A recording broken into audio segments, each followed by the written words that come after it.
Approach करना है markets को। जब से वो आपने कॉशियस स्टैंस का तड़का दिया, जब से आपने हेज करने की बात करी, मार्केट बिल्कुल वैसे ही बिहेव कर रहा है, वोलेटाइल है, परफेक्ट है हेज के लिए सर। तो अब इस समय मार्केट्स को आप लोग आईएफएल में कैसे अप्रोच कर रहे हो, और इस समय दोपहर की पिक्स का तड़का क्या होगा sir?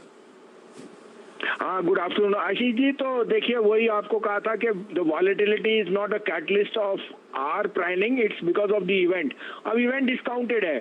Today the strength I am seeing in large caps is amazing. मुझे बहुत अरसा हो गया और अब मैं कैटेगोरिकली कह सकता हूँ कि 16,000 is coming whether we like it और नॉट।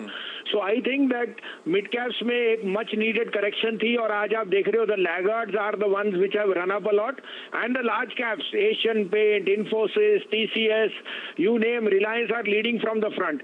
तो I am extremely positive on the market. I think ये एक और एबरेशन है 1-2 दिन का, but Ashish ji, the bottom line is you will be surprised at the upside on the industrial growth, which is very very evident. Is second pandemic में India has responded, India Incorporated has responded brilliantly, and they've all upped their guidance. That is evident from the results. So again, जैसे आपको कहा, volatility for the next few days is evident, but we think last week of June or maybe first week of July we should be past that 16,000, which is a proverbial. Stock specific रहिए। आपको याद है, मैंने आपको Nifty 15,500 की put दिलाई थी 50 पे, वो 84 बिक गई। बैंक निफ्टी शॉर्ट कराया था, उसमें आपको 800 पॉइंट मिल गए, और अडानी एंटरप्राइज कल मेरा शॉर्ट था 1500 का, 1355 बिक गया। अब आपके लिए दो बाइज हैं, दोनों दिग्गज शेयर हैं जो हर एक के पोर्टफोलियो में होने चाहिए। आप कहें तो मैं शुरू करूं? अरे बिल्कुल सर, काफी दिनों बाद सिर्फ 22 की बात आप फिर से कर रहे हो, और आपने कहा 16,000 is coming whether you like it और not. We love it sir. Yes, we love it, but you know, सबको यही लगता है कि what will happen now, there will be a big sell-off. पहले 14 था, 15 था, तो 16 is just a number. Look at this index, look at the market, look at the fundamentals. They are extremely the best place India has been in the last 10 years.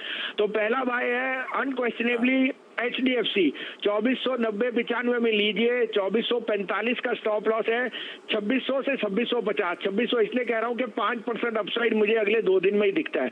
दूसरा भाई है जिस PSU ने सबसे अच्छे रिजल्ट दिए सारे PSU basket में, कोल इंडिया 5252 में लीजिए। Keep a stop loss of 47। This is headed to 165, 163 to 65, and that can happen in the next week और maybe week after that. अरे वाह Bhasin sir, thank you so much. तो Bhasin sir अब confident वापस markets में, बीच की नर्वसनेस ग्लोबल इवेंट टलने के बाद अब 16,000 जल्द आपको आपकी स्क्रीन्स पे नजर आएगा। और आज 22 का तड़का है, कोई हेज नहीं है, और लार्ज कैप्स में खरीदारी की बात। एचडीएफसी और कोल इंडिया, इन दोनों स्टॉक्स पे दाव लगाइए। और एचडीएफसी अगर 2-3 दिन में 5% का मूव देने वाला है तो बाजार तो बढ़िया ही रहेगा। ऐसे में